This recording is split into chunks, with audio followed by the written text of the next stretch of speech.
Hello and welcome. I welcome you once more to this session. I welcome you also to the new year.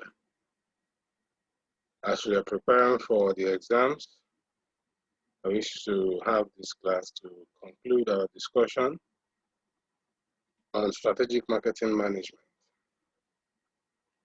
Today,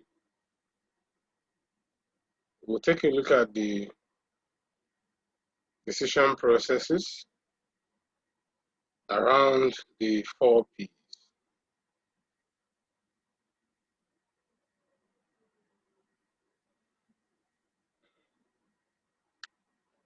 First, we'll discuss the product decision. To understand the product decisions, it would be good to understand the three aspects of a product. We have the core product, actual product, and the augmented product. When we talk about the core product, we're looking at the basic purpose for which the product is being bought. The core product is the good or service itself without any amenities. And so the core product defines the basic need the product solves. For example, your cell phone is used for reaching out to people across distances. That's the basic need. That's a core product. The actual product refers to, features such as the design, the color, the packaging, and the brand. So when we look at it, if we're looking at the same cell phone, we could be talking about the brand, be it a Samsung, a Nokia, a Tecno phone, the color, the design, is it touch screen, is it a flop phone,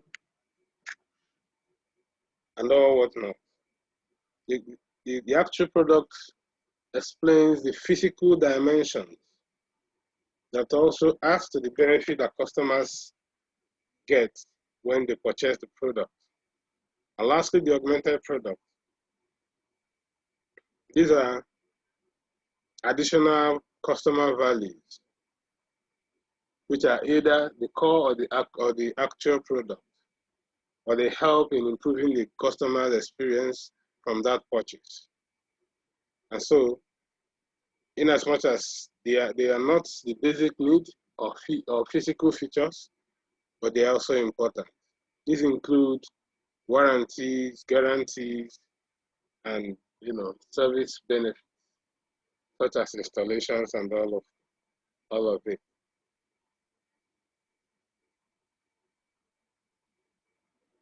So a lot of decisions can be made around the product. Some of these decisions include what market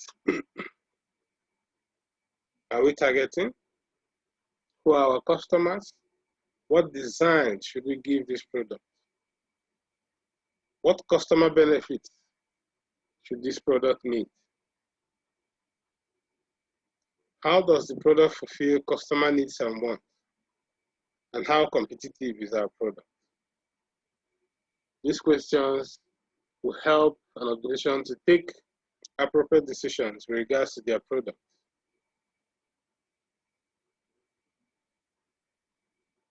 Let's take a look at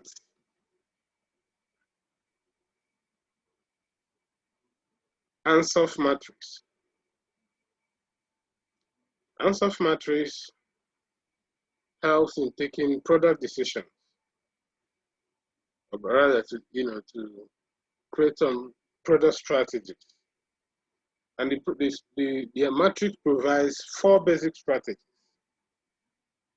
The first is the market penetration. Second is the market expansion. Third is product expansion. And lastly, diversification. When we talk about market penetration, if we look at the matrix, there are two arrows. One, a position of increasing risk. Another position of increasing risk in different directions. And if you look at each of the boxes, some have lowest risk, some have medium risk, some have highest risk. So we understand why these different boxes have different levels of risk as we explain each of them. The market penetration is a strategy where an organization tries to grow using its existing products in existing markets. So the aim here is to increase market share. So the company or the organization is not producing anything new. They are not trying new markets. They are only trying to increase market share by using what they already produce, what they already have, to see how to appeal to people in markets they've existed before. This is why we can say it has the lowest risk. There is nothing new to the organization. It's the same old product. It's the same market they've known before.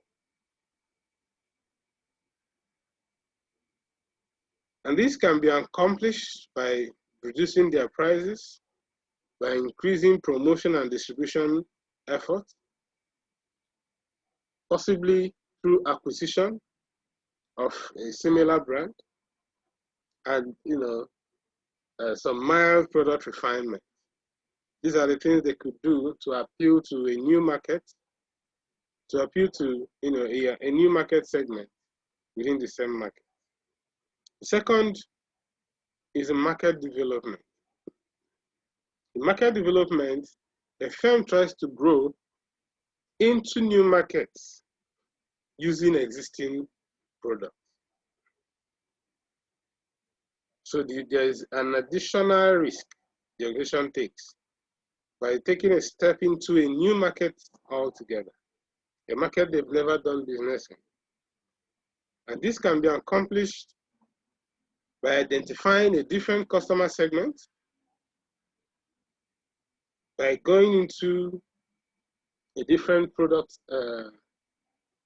by extending the product use into a different segment. For instance, industrial buyers for a good that was previously sold only to households. We're extending the use of the product by going into new regions, new markets, new locations, or possibly seeking a foreign market. It is argued that this strategy can be successful where the company has something unique that it will use in the new market, or that it has some economies of scale benefit as it increases output. So maybe that's going to appeal to the market with a lower price, or that the new market is similar to the market that they have existed in. And also it could be profitable just because the buyers in this new market are profitable. In the third growth strategy in the Ansoff matrix is product development. In product development, an organization tries to create new products to appeal to existing markets. It is a reverse of market development. In market development, it is existing product, new market. In product development, it is new products, existing market. And these products could be as a result of research and development efforts, or through acquisition, or through joint ownership. It may be a merger. The organization could have a new product to sell to its existing market. And lastly, in the Ansoff matrix is diversification. A look at the Ansoff matrix figure above shows that diversification has the highest risk.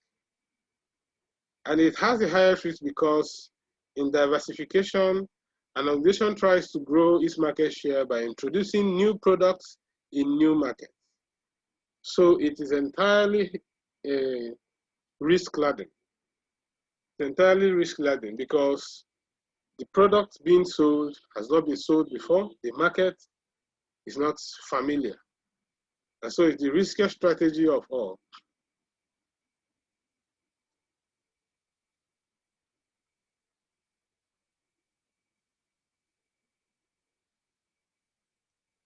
And that's the Ansoff matrix and the growth strategies it provides for organizations.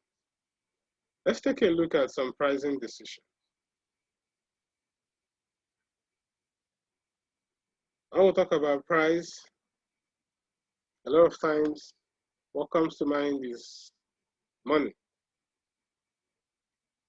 And so it's important that an organization takes pricing decisions seriously because that's the only thing that brings the value they expect from the products they sell. Some of these pricing decisions are complex and difficult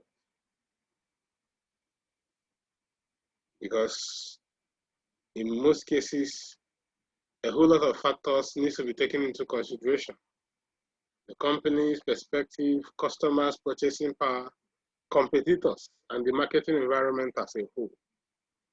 So this pricing decision must be consistent with the overall marketing strategy and the product positioning. Some of these decisions which revolve around setting a pricing strategy is important for success. And some of these pricing strategies include the penetration pricing, the premium pricing, price skimming, psychological pricing, flexible or variable pricing. If we look at some of these pricing strategies, a penetration pricing strategy is aimed at capturing a large market share using low prices. The premium pricing tries to establish a high price than competitors and is aimed at giving the product a prestige outlook, trying to show that there's something unique that the product has to offer above competitors' products. The price skimming is a new product pricing strategy where a company attempts to enter a market with a high price, and their aim is to take advantage of the first comer position to get the maximum revenue before competitors could come into the market. Also, we could have the psychological pricing, which is a pricing strategy where prices are relatively lower when in actual sense the savings are not significant. A lot of our supermarkets have this strategy. They use this strategy where you see a product sold for 999 naira. Whereas in other places you could see the same product for 1,000 naira. Somehow you believe it is lower without knowing that the savings is not significant. We also have the flexible pricing, or what we may call price discrimination. where the same quantity of product is sold, same quantity and quality is sold to different customers at different prices, depending on their bargaining power. And that is why somebody may buy a shirt for 5,000, another buys the same shirt for 7,000, another buys the same shirt for 3,000. It is dependent on their bargaining power. It is found, this flexible pricing is found in most open markets, especially among products that their prices are not stable over time. And then let's talk about the distribution strategies or the place decision.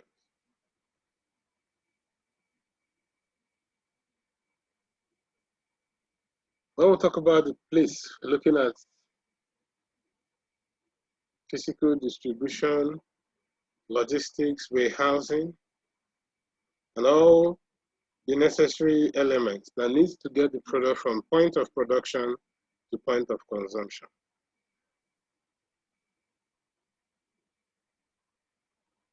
We'll look at the distribution strategies. And we'll have 3 distribution strategies. First is intensive distribution. And the intensive distribution is a strategy that makes use of a wide distribution channel such that the product is found virtually everywhere. And the objective is to make the product readily available and at the reach of customers. In most cases, this strategy is used to distribute low-priced products or commonly bought products.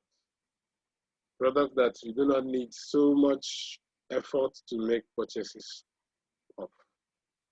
We can also call these products convenient goods. The second strategy is exclusive distribution. And in this strategy, the distribution is limited to a single outlet.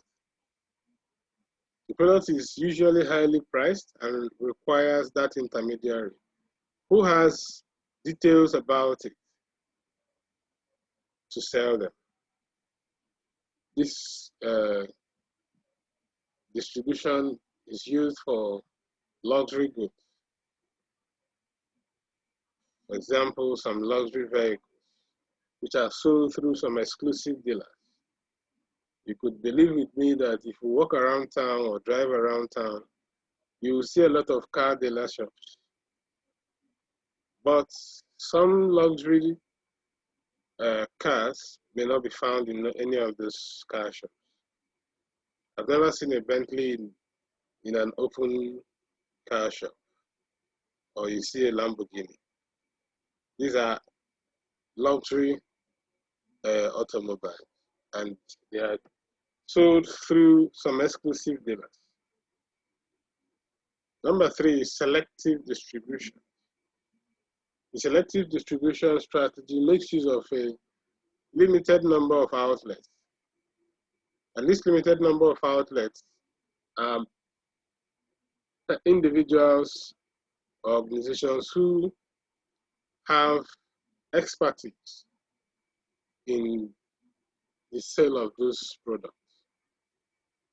It is this expertise that is required in ensuring that the product is sold and the way it's being used is explained well to consumers.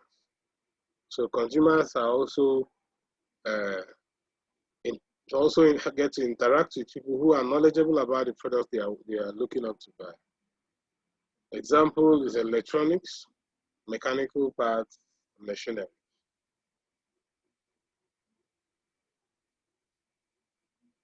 And now lastly, the promotion decision.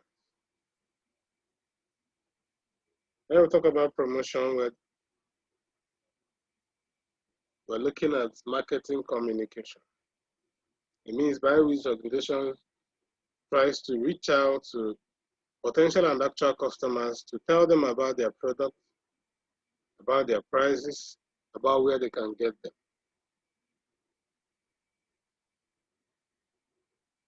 This promotion mix. The promotion mix, which refers to the promotion strategy, include advertising, personal selling, publicity, sales promotion, etc. And the organization could decide to make use of any of these promo mix elements to reach out to their potential and actual customers. For example, advertising, which seems to be the most popular of the promotion mix element, is used to reach to a large audience through the mass media. The personal selling, which involves a one-on-one interaction, is most importantly used for products that has a small market, or products that are technical in nature, that needs explanation to customers on how to use them and how to get the best out of them. Sales promotion is also a promo mix element that involves the use of incentives. Uses incentives to lure customers to make a purchase decision. That is why you could see some organizations, they tell you, you buy 5, you get 1 free. You buy this, you get another thing free. All of these are promo tools, which are used to get the consumers to have an interest on the product. So these are the decision areas in regards to the 4 Ps. And with this, we'll come to the end of our class on strategic marketing management. We've tried to go through the course material. I encourage you to take a look at the SAQs, attempt answering them. It will help you to understand which study unit better.